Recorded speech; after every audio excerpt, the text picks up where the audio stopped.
Okay, so now we're going to begin with the new topic of syntax. These questions are from the first part of the reading, which is the introduction actually, and we're just going to be answering those questions as we progress through the reading. So it says, what does syntax study? What does syntax enable people to do? Can a society move forward without syntax? What is the key difference between spoken language and written language? Is speaking inferior to written language? What are some major considerations in this regard? What is the key difference between standard and non-standard varieties of language regarding the context where we may find them?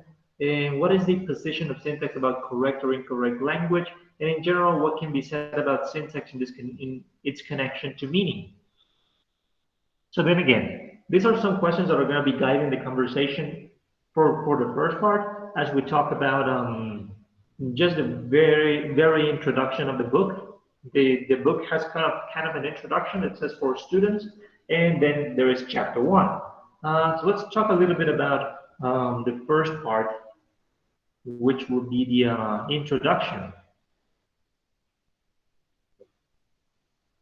So as for the introduction, hit the modifiers.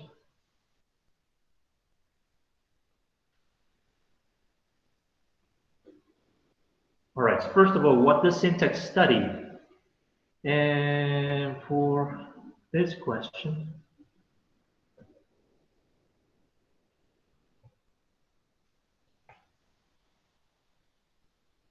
all right, so in general, there in the chat, whoever would like to answer, if one of you or more of you or several of you want to answer at the same time, doesn't matter. What does syntax study? What is the object of study of syntax?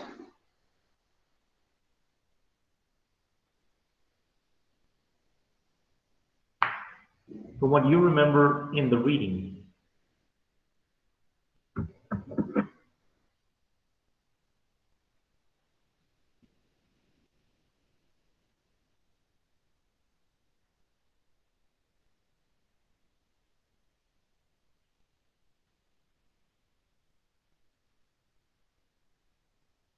All right, so complex messages, words, how words are put together, how they form clauses, the structure of sentences. All right,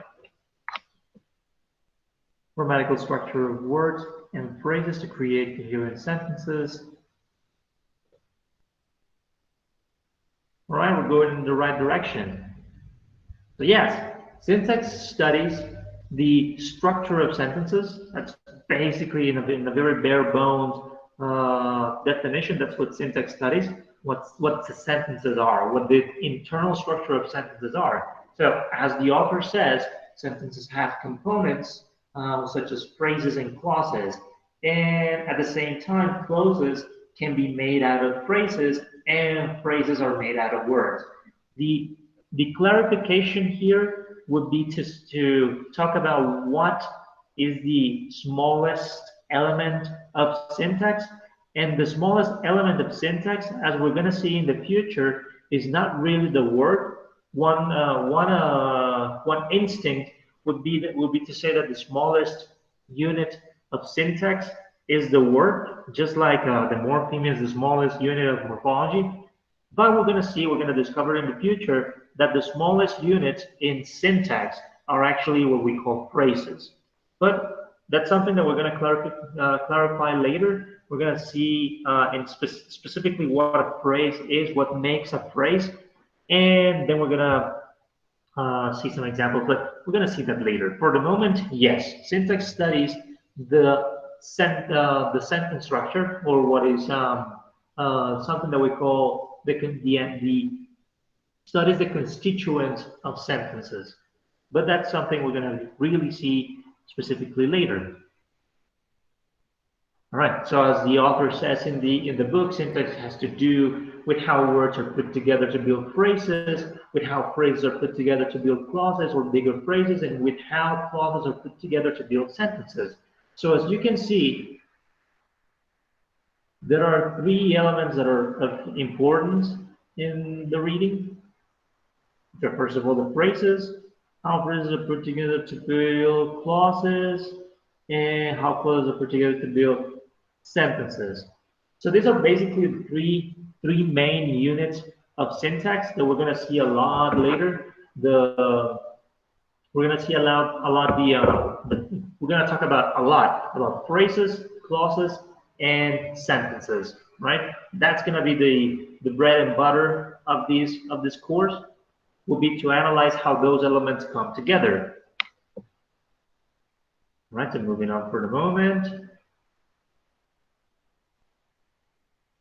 Okay, we can also say that there are two syntaxes, two perspectives as to for the word syntax. So one of those perspectives is, as you already told me, is a part of linguistics or a part of the linguistic study, which is a part of the scientific study of language that studies sentence structure. That's one perspective to define what syntax is. But there is another perspective, which would be to say that syntax, to recognize it as the part of our linguistic abilities, part of what you have in your brains.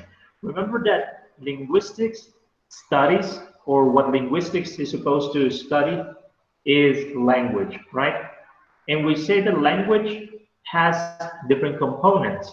It has the component of sound, it has the component of the words, it has the component of the sentences, and it has the component of the meaning, which would be semantics. So, as part of the components of language or the language ability, syntax is the one part of the linguistic abilities that allows us to build coherent messages and complex messages using the units that we have. And those units are going to be words, but we're going to see later, we're going to call them more phrases in the future. But basically, we can see syntax from two perspectives. One would be syntax as the academic study of sentence structure, and the other perspective can be the part of our linguistic ability that allows us to compute complex messages or build complex messages from smaller components. So we can say in general that syntax studies syntax. So syntax as this studies this. That's what I'm trying to say. So syntax as the language studies the linguistic ability to formulate sentences. So those are two perspectives that we can from which we can see syntax. Right? I hope so far so good.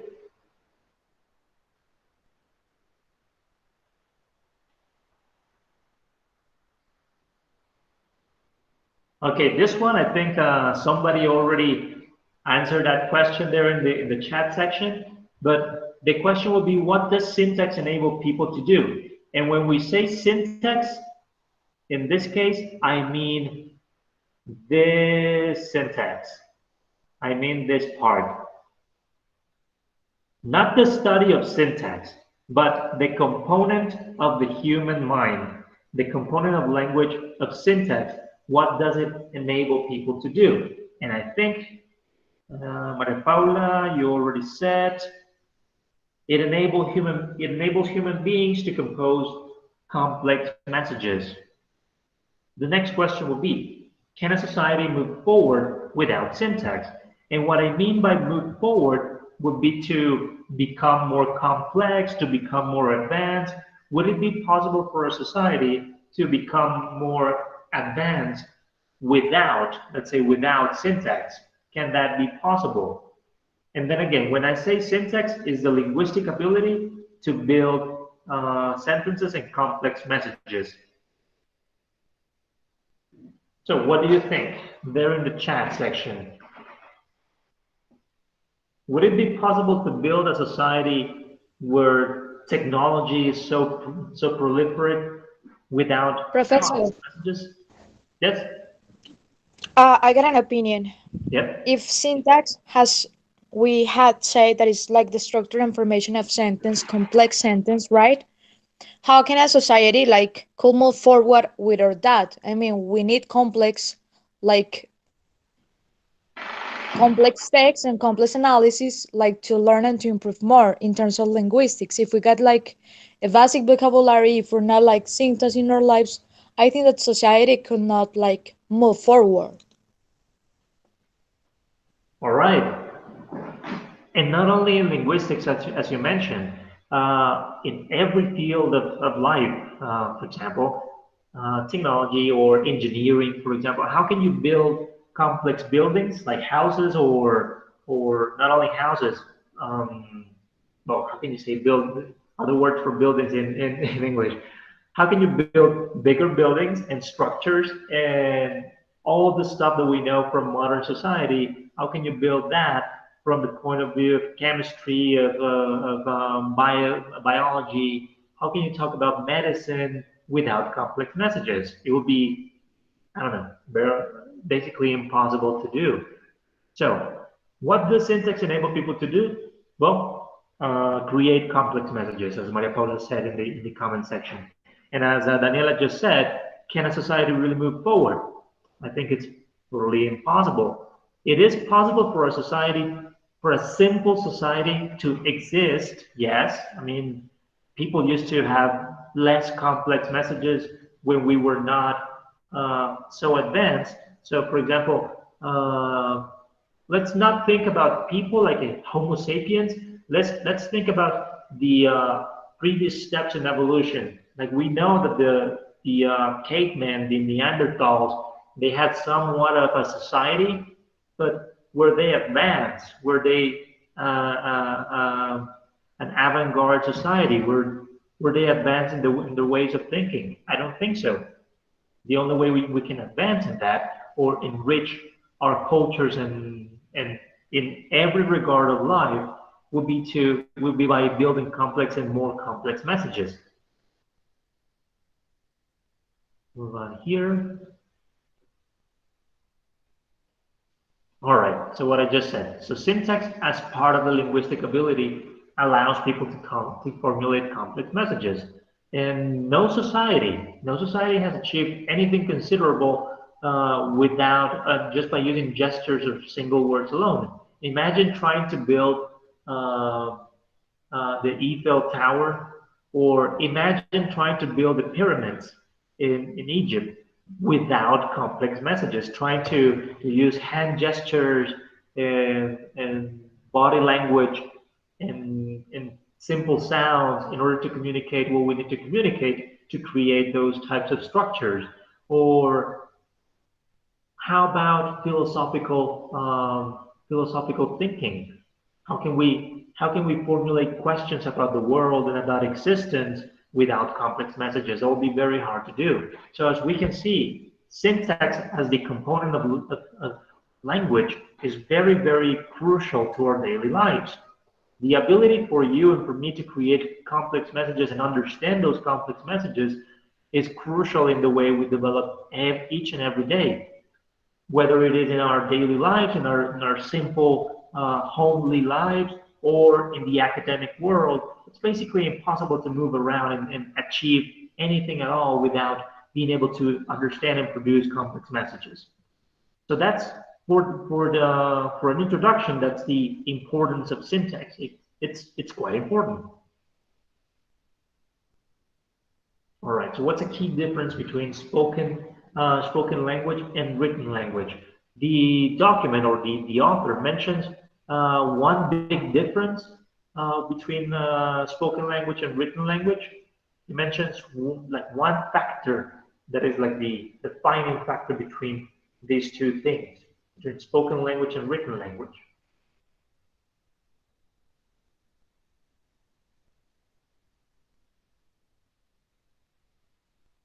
If you have the document there in your computers or in your cell phones, check it out.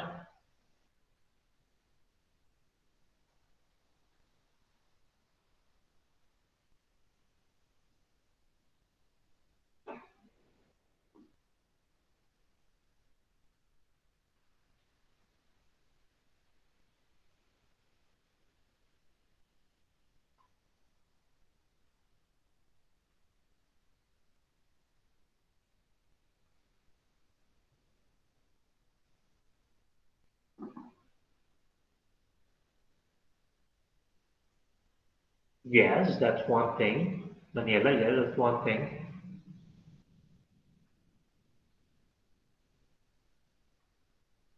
But then, what makes written language more complex, or why do people usually write more complex messages when they write?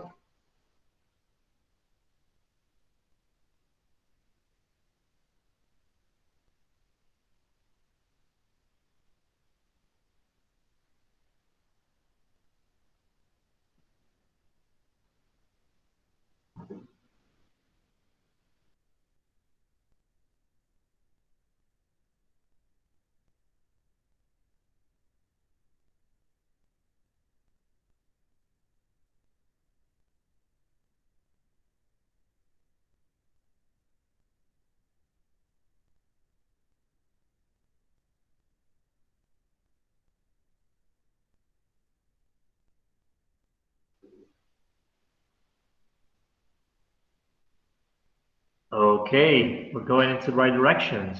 So spoken language, first of all, spoken language is spontaneous, and written language normally develops over a long period of time. So one difference that we can establish between spoken language and written language is time.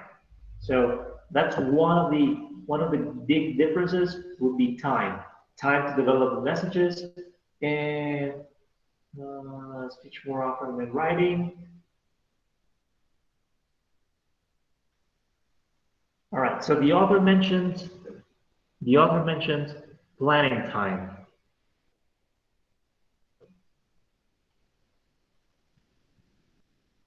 This right here, planning time. So planning time is what really distinguishes spoken language from written language. Is that as Diane said, I think it was Diane. Spoken language is more spontaneous, is in the moment. So you are more prone, you are more it's people tend to make more mistakes when they speak than when they write because they have normally more time to write than the amount of time that they have to speak. So normally speaking is spontaneous, but writing is not so spontaneous. At least not as much as spoken language. In our culture, when we in our culture in which we use a lot of text messages on our cell phones, writing has become a little bit more spontaneous, but at least it's not so spontaneous as it is with speaking. With speaking, normally you start formulating the messages and thinking about what you're going to say almost at the moment of speaking. But in order to write a text, to write a chat text, normally you take a little bit more time, and especially if you want to get your message across in a very coherent way, and you want people to believe what you say, you're gonna write something with care, and not in the same fashion that you would do with speech. So with speech, there are some factors. For example, there are slips of the tongue. There are memory issues. There is a level of formality when you speak, right? They may cause written language to be specifically different from spoken language, and that's why the syntax or the syntactic study of speech is a little bit different from the syntax of writing. So in many cases, uh, linguists are not going to pay too much attention to the language, to the syntax of spoken language, because it is so depending on these other factors. For example, time is one, and because those factors are so present in spoken language, linguists are going to take more examples from written language than from spoken language. But it doesn't mean that spoken language is superior to written. Doesn't mean that written language is superior to spoken language. That's not the idea either, right? So the answer is spoken language inferior to written language. What are some major considerations in this regard? So I'm going to just move on in this case and go ahead and answer. So speaking is by no means, oh, it's too messy. So speaking is by no means inferior, not at all. It's by no means inferior to writing. The difference is, as Riaño said, there are centuries for people to develop writing in very specific areas of life. Not everybody learns writing, right? That's changing in today's society. But anyways, it is more normal to find people who cannot write than to find people who cannot speak. Finding people who cannot speak in society is really difficult, and they cannot really get along in society. And I mean people who cannot speak, not like deaf and mute people, because when they learn their language, their sign language, they can function in society. But I mean people who for very special and difficult reasons are not able to speak. I don't know if you talked about this case in general linguistics when you talked about the ability or the language ability. The case of a girl in the United States that was basically kidnapped by her own family, and they never talked to her, and so she never learned to talk. And then they found her, and it was basically like her behavior and everything about her was like a baby because she was not able to speak, or they never taught her to speak. So it's more common in society to find people who cannot write but who can speak than to find people who cannot speak but can write. That would be something I would say almost impossible if we're talking about normal people, right? Like without any physical impairments.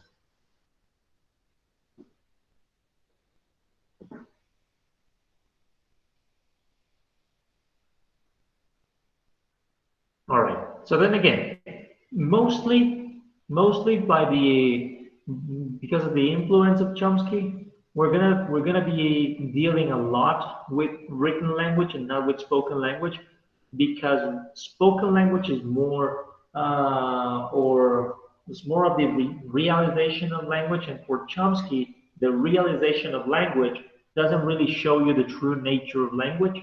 But for many fields of linguistics, for example, in phonology or in sociolinguistics or in semantics, in other fields of linguistics, spoken language is taken as a very important source of information, and that's why they take it into account much more. But in syntax, if we're talking about the study of syntax, the example that we're going to be mostly considering are going to be from written language and not so much from spoken language. But is one of them superior to the other? No.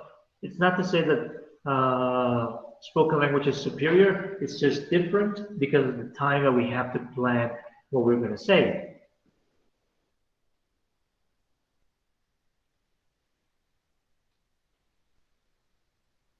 Okay, these are some factors that make syntax or the syntax of spoken language different from the syntax of written language, because normally there is a reliance on nonverbal communication, like hand gestures or loudness in your voice. So because of this complexity, the study of syntax is narrowed down to written language, because the written language is supposed to be a little bit more devoid, or it's not supposed to have so many problems, so many other factors in the study of its structure. Because then again, when you speak, you not only use your words and the organization of your words, you also use the tone of your voice, you use the pitch, you use the volume of your voice to communicate messages. So in syntax, we're not going to be studying so much the evidence from spoken language. or we're not going to try to find this or study the syntax of spoken language. We're going to be focused much more on the syntax of writing.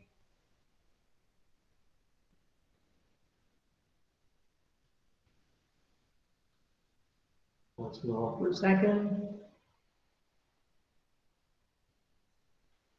Okay, this one is not so important, but I'm going to go a little bit faster on this one. A key difference between standard and non-standard varieties of language regarding the context where we may find them. That's also in the introduction, but I don't consider that so important for the moment. But when we say standard and non-standard, we say, for example, the what we call standard English, which is like the language that you would normally find in television or in news, right? Non-standard would be something like the African American kind of accent, right? Or many different other varieties from the United States. And normally, the standard variation of language, like for example, standard English, that's the one that's going to be more prominent.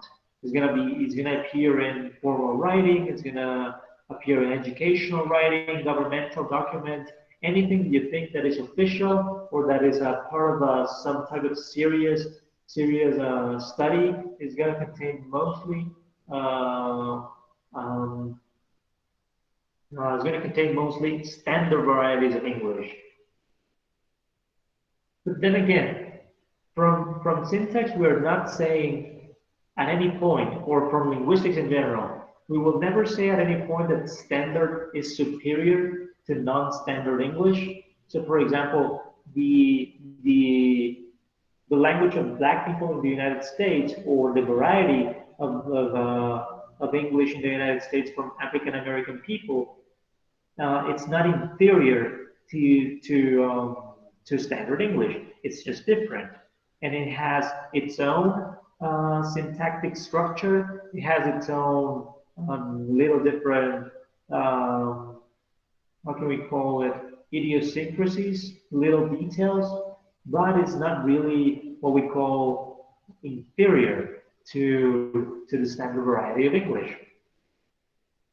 So syntax is not a field that judges between standard or non-standard, if one is superior or inferior. That's not the dealings of syntax. So what is the position of syntax about correct or incorrect language?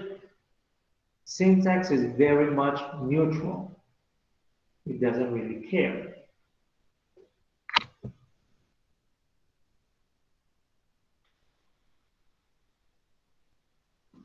So remember the division that we have in linguistics, the division between prescriptive and descriptive language. I don't know if you remember this from general linguistics.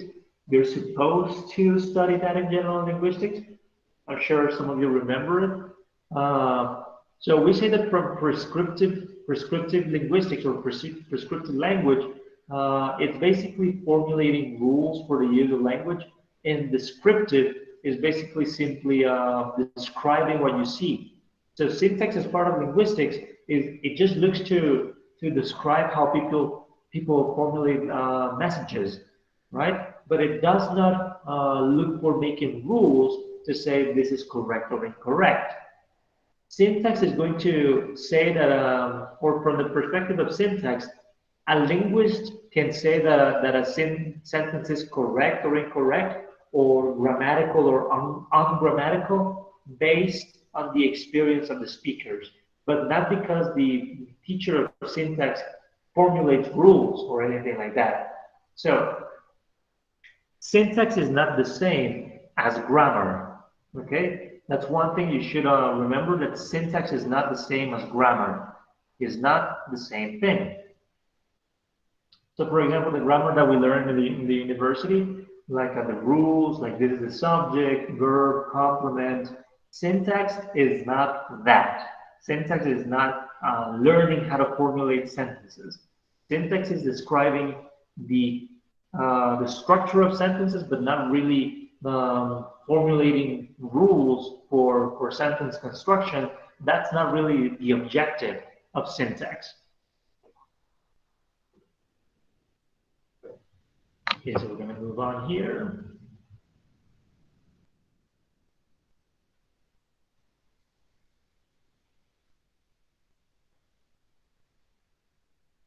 All right, so this is basically what I just said. Syntax can only describe what speakers of a language may consider grammatical or ungrammatical.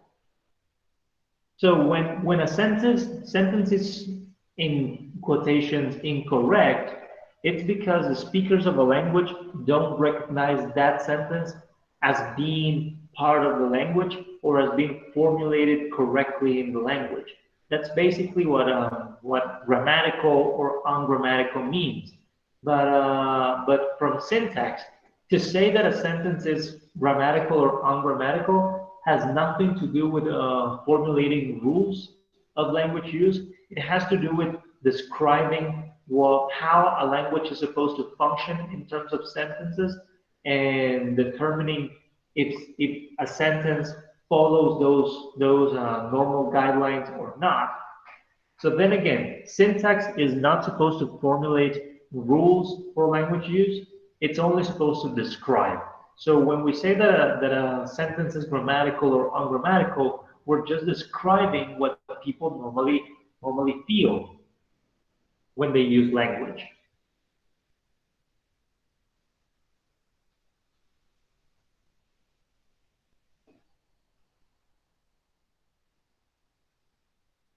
All right, moving on.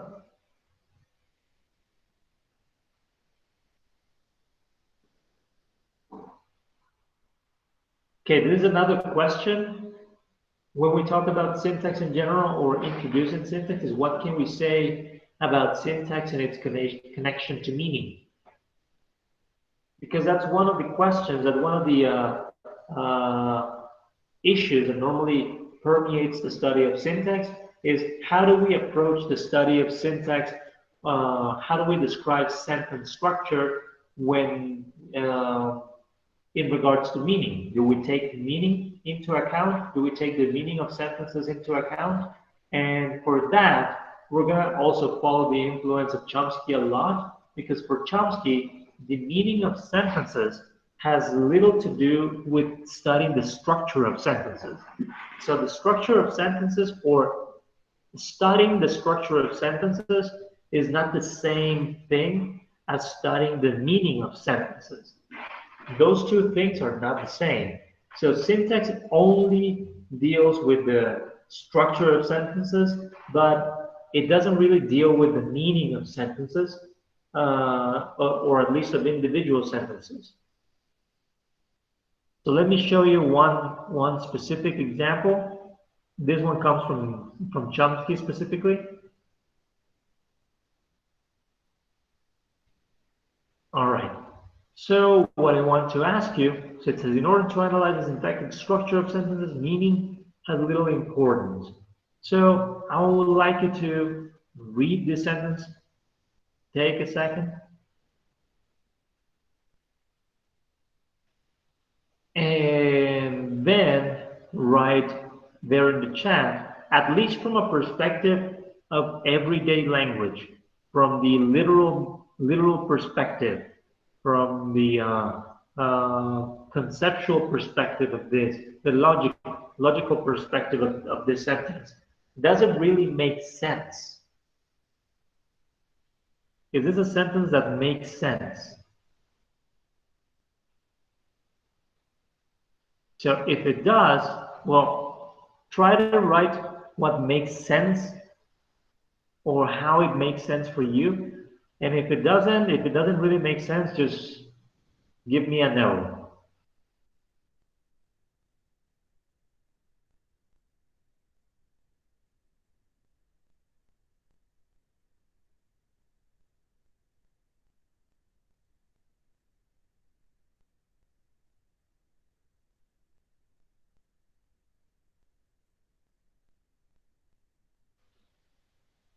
Oh, the other question would be, from reading this sentence, try to, well, first of all, if you think it doesn't make sense, just right no, it doesn't make sense.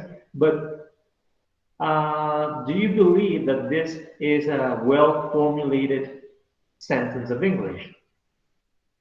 Do you think it follows the normal rules of English that you have come to learn?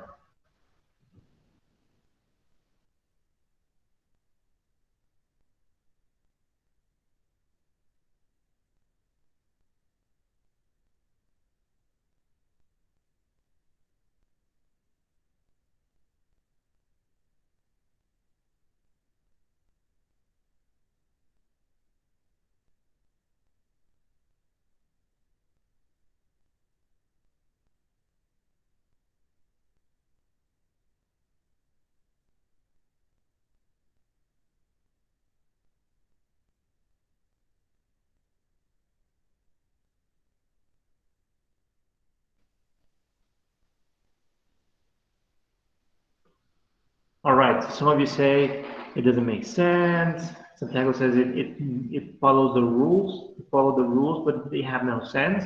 So this is the example of Chomsky when people question if you needed to take into account the meaning of the sentences in order to study the structure of the sentences. So then again, for him, it is not really necessary to study the meaning of sentences in order to get to know the internal structure of sentences. Because this nonsensical sentence has the complete and, well, grammatical structure of a sentence. A speaker of English, at least a native speaker of English, would recognize this as a normal sentence of English, as a well-formed sentence of English, and you people who are learners of English, you can also recognize that this sentence is actually well-formed. It just doesn't make sense from the perspective of meaning. So then again, meaning really makes no difference in order to analyze the internal structure of English. There is not a very strong connection between meaning and sentence structure. That doesn't mean that we're never going to take meaning into account for the analysis of sentences, but it's not going to matter that much.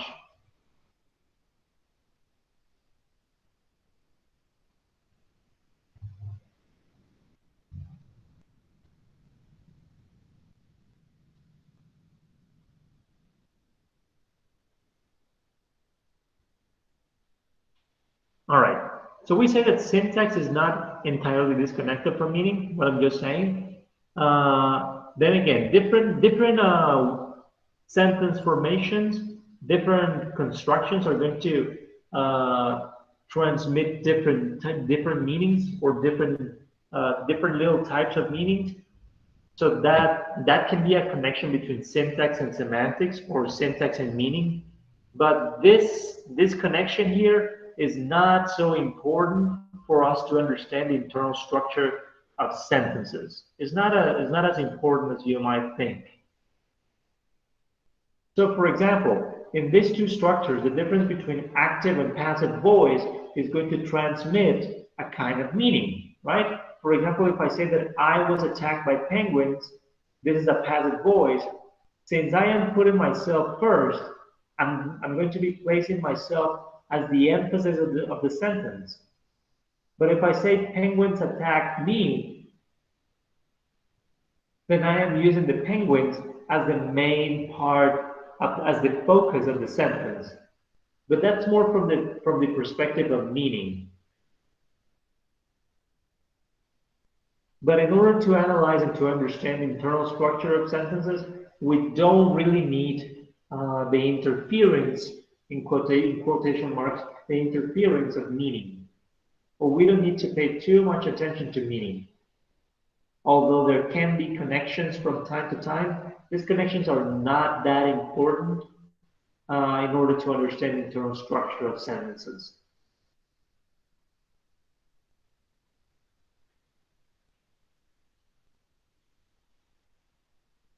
All right, so let's move on.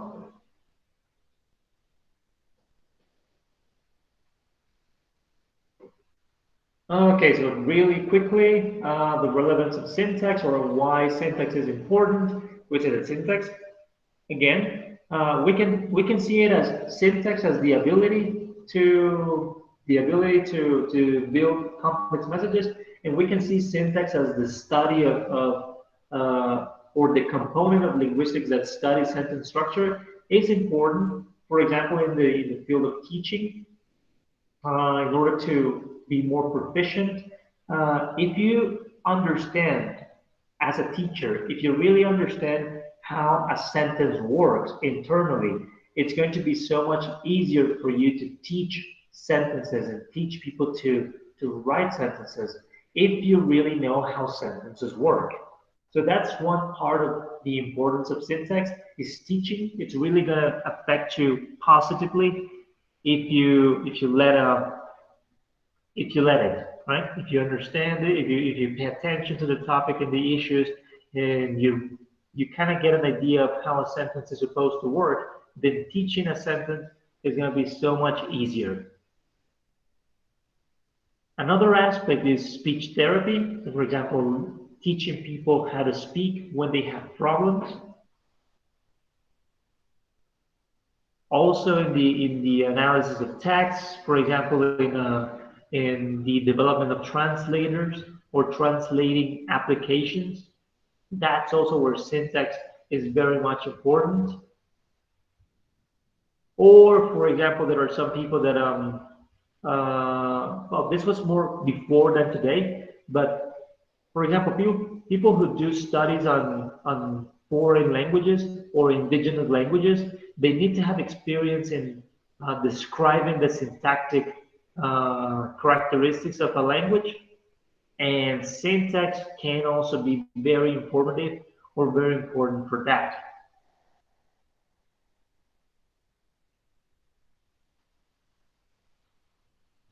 All right, so with that we can finish the part of the introduction, basically, of what syntax is.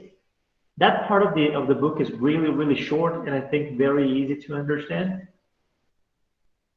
But if you have specific questions about that section of the text, we can solve them if you want. But I don't really believe that you have some questions, since that's kind of the easier part of the document.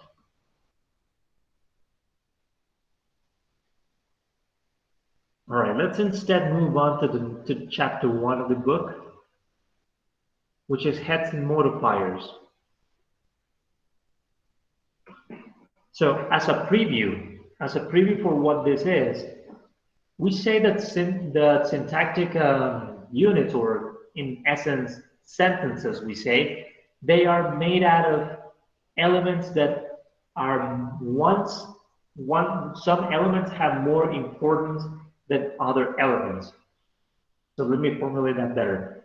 Sentences are made of elements, and some of those elements have more importance or more prominence than other elements. That's the essence of heads and modifiers. So basically, there are relationships between words where some words, which we're going to call the heads, they seem to have more prominence or more influence in the sentence than other words. And those other words, we call them modifiers.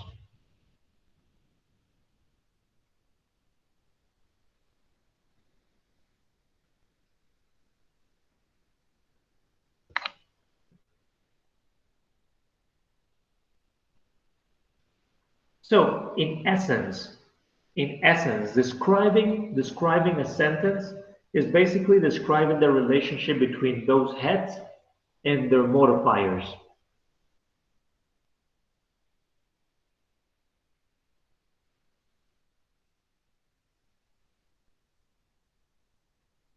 All right, moving on for the second.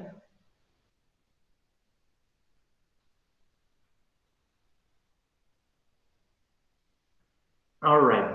So this concepts of heads and modifiers. they're going to be the basis, basically, for everything else that we're going to do in syntax. You need to really have that clear. What is a head? What's a modifier? For everything else that you're going to do in the future, at least in the subject of syntax. Learning what a head and what the modifiers of that head are.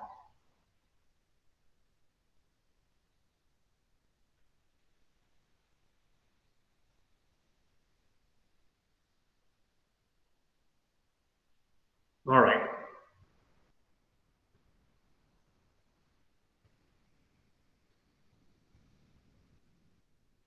Okay, so when we talk about heads, at least when we talk about heads, we can say that heads are kind of the important words in a sentence. And those important words belong to the lexical categories.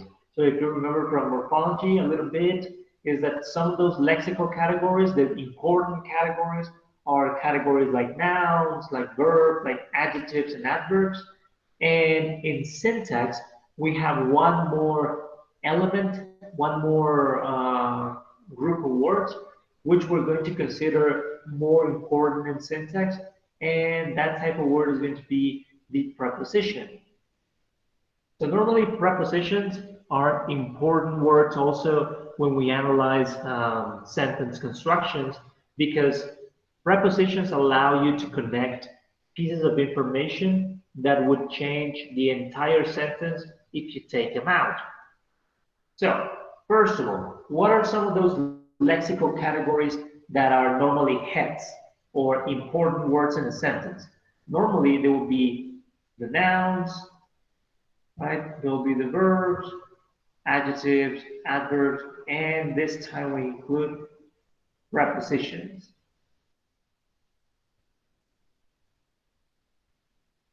When we talk about nouns, normally we also mean some personal pronouns, but those are very limited exceptions.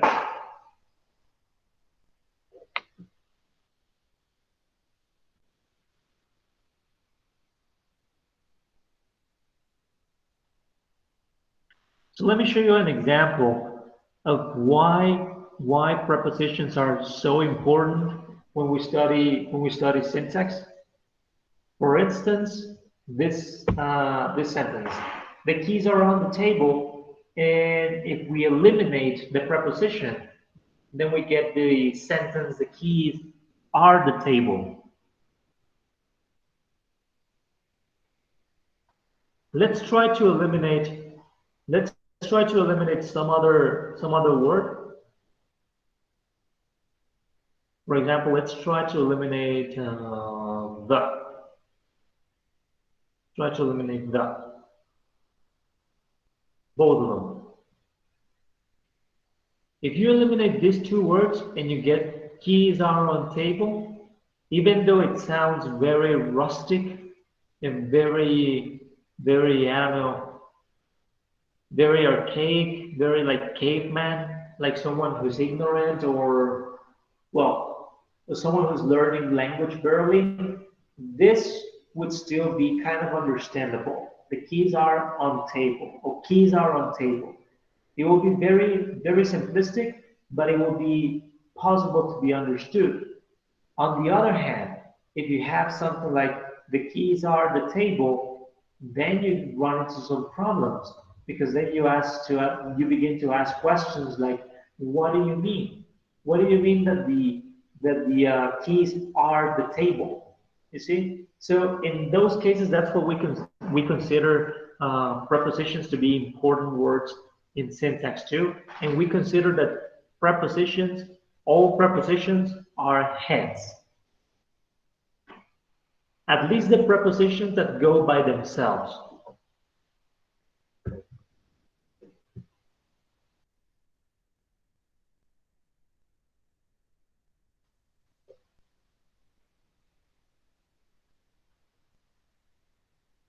All right. So modifiers are normally words that belong to other categories which are more grammatical, such as articles, demonstratives, possessive pronouns. For example, very, quite, this, that, those, demonstratives, articles, some adverbs, which we call intensifiers. So these are all modifiers, words that add more meaning to the head, but they are not really essential all the way.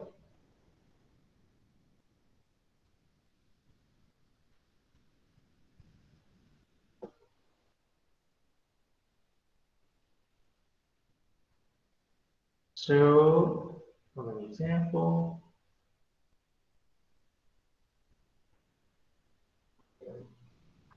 okay. So as I just said, modifiers are normally words that belong to grammatical categories, right? But there is a little bit of an exception because heads, some heads can be the modifiers of other heads. So for example, we have this would be a phrase, the very large dog. In this case, from this sentence, from this phrase, what do you think is the word that is more important? What do you think is the word that the rest of the words talk about, or that the rest of the words give information about? Write it there in the chat if you think you got it.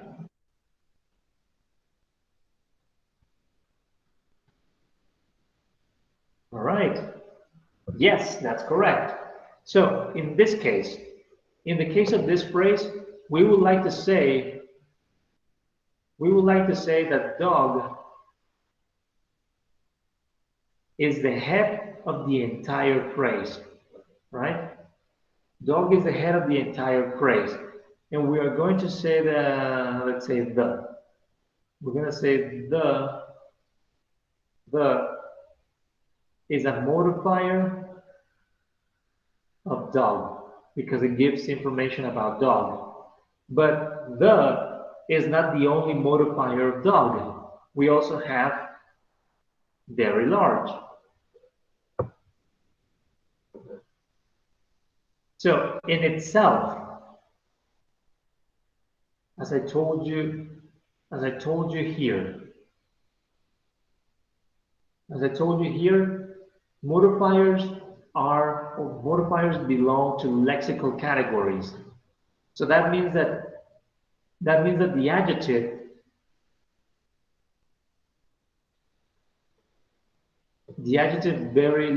adjective large is also another head. It's also an important word. And in this case, very is the one that gives information about large. So if we see it like this, very large form a unit.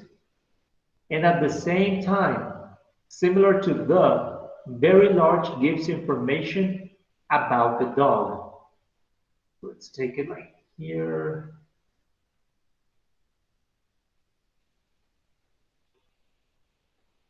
That's why I say that heads can be modifiers of other heads. Because in this case, the entire phrase is, the head of the entire phrase is dog. And we have a grammatical word as a modifier, but we also have another head as the modifier.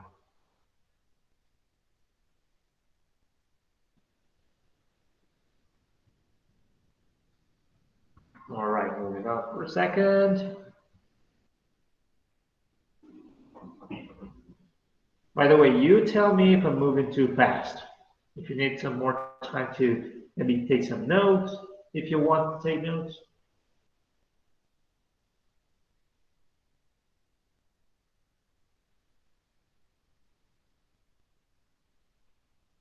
Okay, as we said from the beginning, in a sentence there are words that are kind of more important than others, and those words we call them heads. So the heads, they have some capabilities, they have some attributes. For example, a head can require or reject other words in the sentence, right? That's kind of the ability of heads. That's why I say that if they have more prominence or more importance, right? So for example, okay, these examples are from the document. Ethel was sitting at her desk.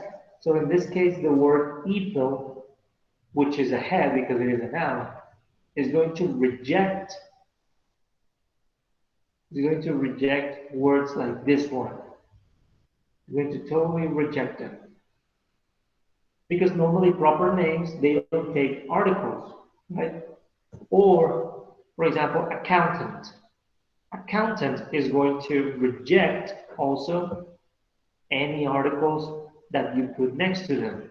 Normally, you don't put the next to an article like next to a noun like this. Sorry.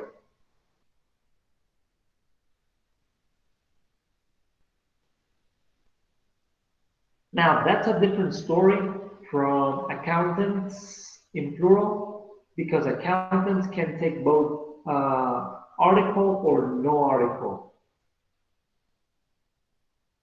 So we can say that this example at the end, accountants, it's a noun that can exclude or reject certain elements. In this case, it has the power of accept those two elements. Because when you write something in plural, you can write an article next to it or not. And that's your choice. But with this example, what I need to make you understand is that there are some words in English that use this uh, that have these attributes, the attribute of requiring or rejecting certain other words.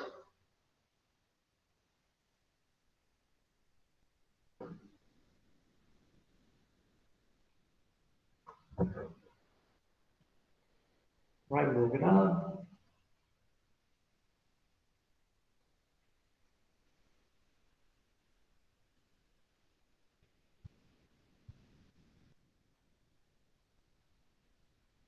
All right. So moving forward there in the topic of heads and modifiers, we said that the head is a part of the unit. It can be a phrase or a sentence. The part of the unit that communicates the main part of information, the central meaning, while the other words are going to give extra information or extra meaning. For example, in the phrases that are here, for example, the expensive books, the main piece of information is not expensive or the, because these two words give information about books. They give information about books. My favorite jacket.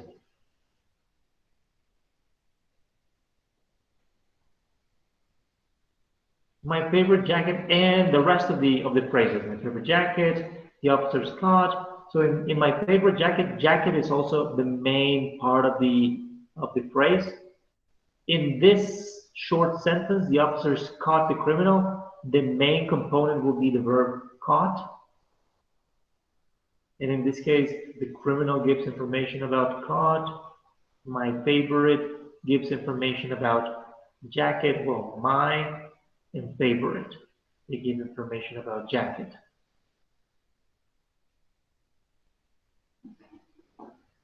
All right, another sentence, like for example, place the books on the table. If we take into account this section right here, then on would be the head and the table will be what modifies on. Right? So we say that modifiers can specify or give specific information about the heads.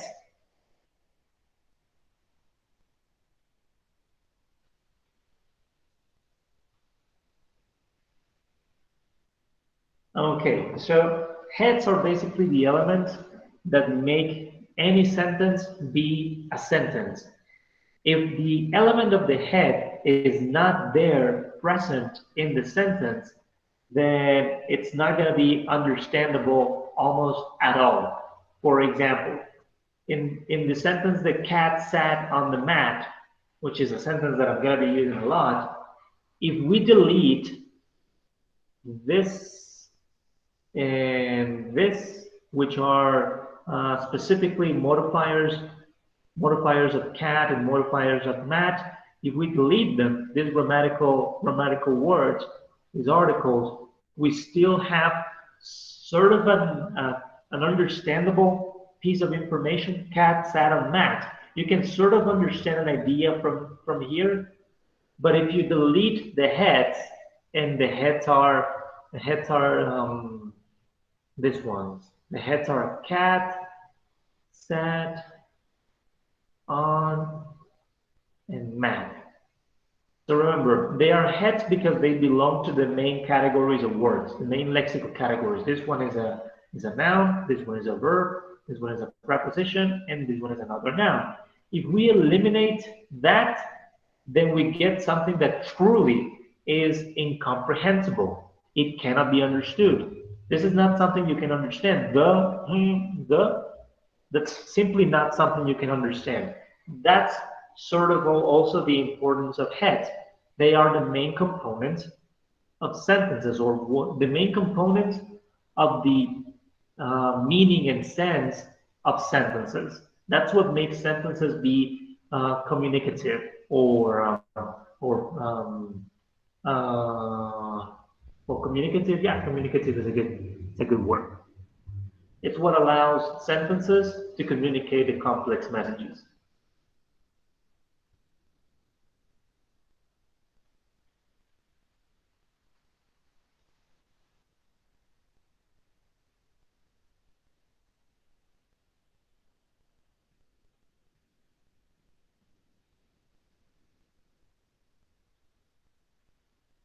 All right. So now, specifically talking about verbs as heads. Verbs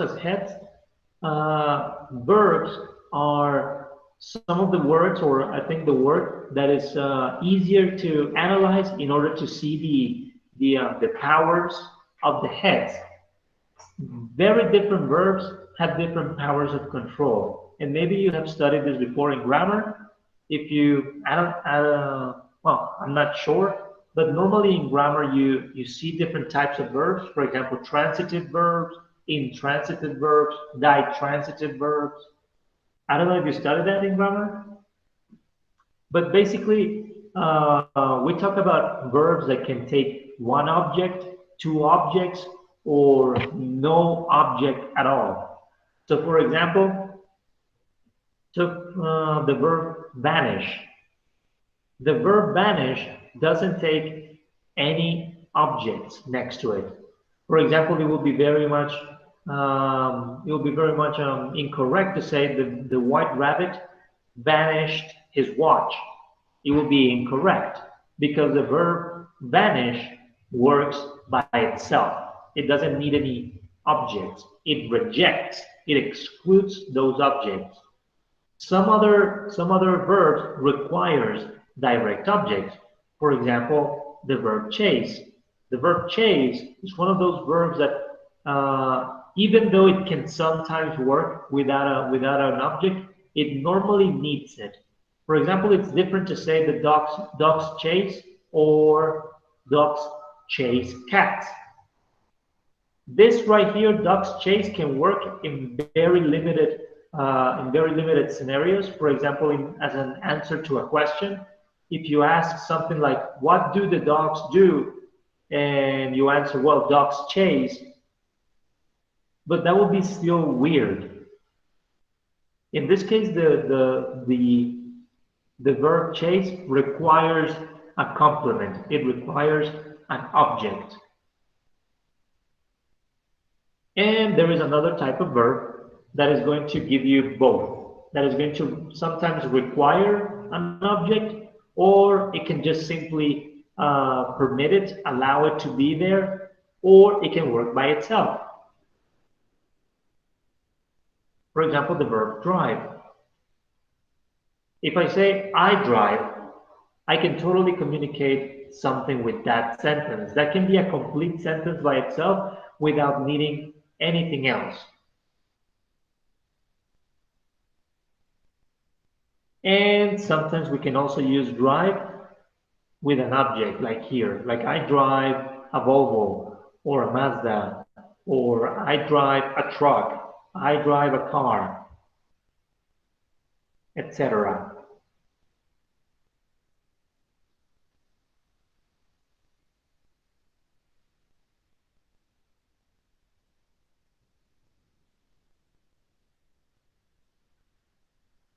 All right, these are further examples, other examples. For example, if I say, as in the sentence A, the defendant denied the accusation, in this case, the verb deny is a verb that requires an object. It requires something. For example, if I say the defendant denied, well, denied what? Right? Denied something. Negó. ¿Negó qué? La acusación. Or in the second one, the teacher handed. All right? So the verb hand, it requires two objects in this case. So if I say something like the teacher handed the student, well, it handed the student what? We're still missing the direct object. So there are some verbs that require one object, some other verbs that require two objects. We can say basically that verbs are kind of the most important category in sentence analysis because the verb basically holds the sentence together. It's the central piece of the sentence. So as I said, the verb denied requires one complement, and handed here requires two complements, so two objects in this case.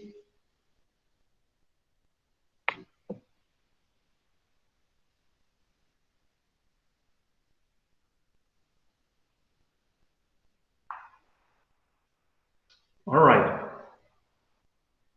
So let's bring this question forward in order to finish for today. What I want to ask you is, in order to make a sentence with the verb put, what do you think we need?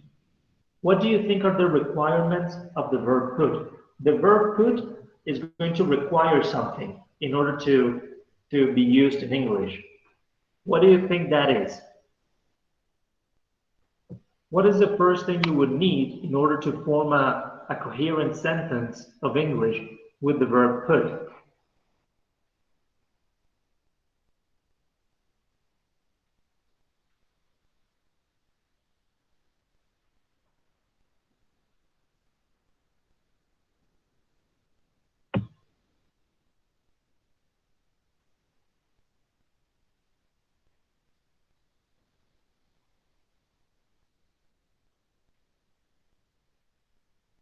Any suggestions?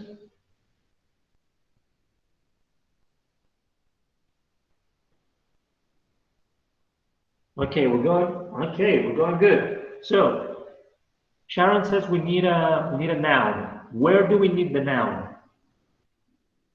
Do we need it on the left or the right?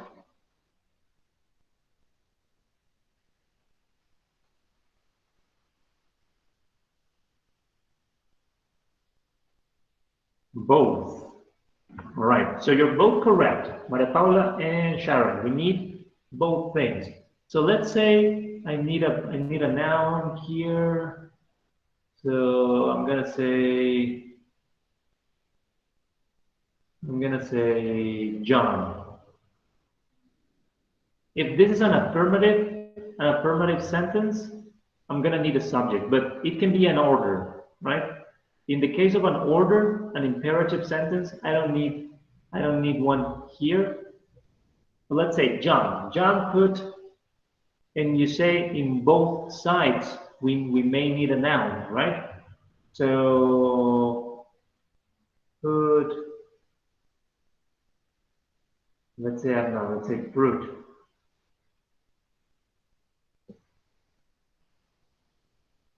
Okay, fruit.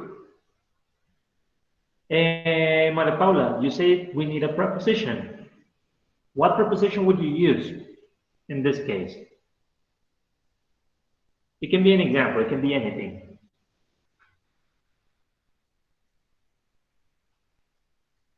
Okay, Andrew. Andrew says on.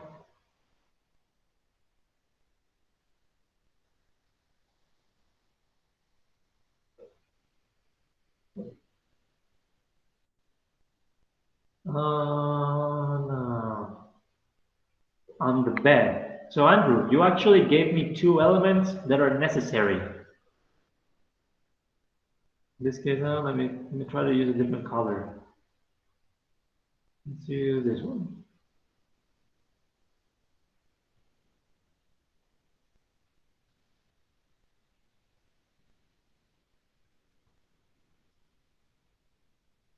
All right. Oh my God, this looks like a kid wrote it.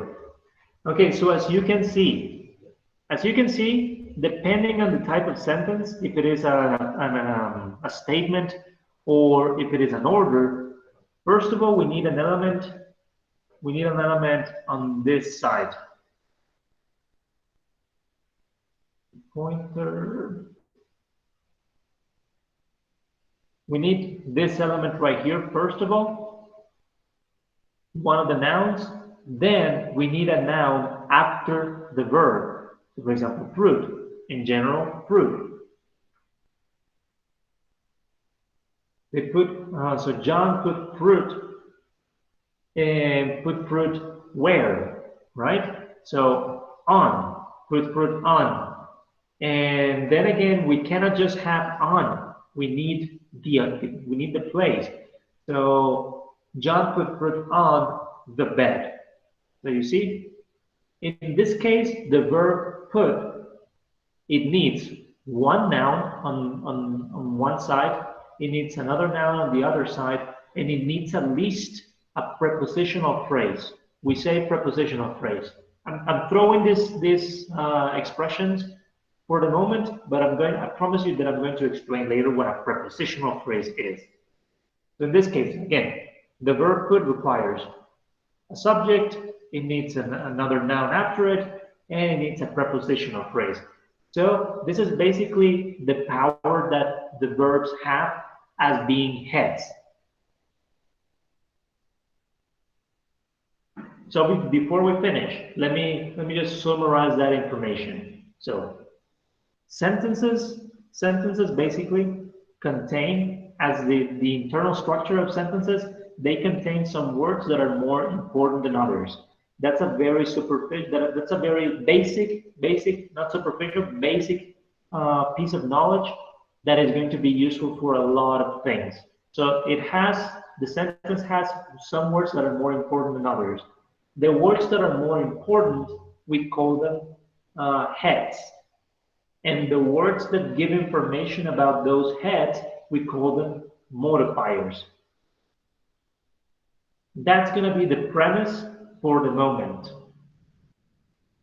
So different words are going to, or different heads are going to have different characteristics, different requirements.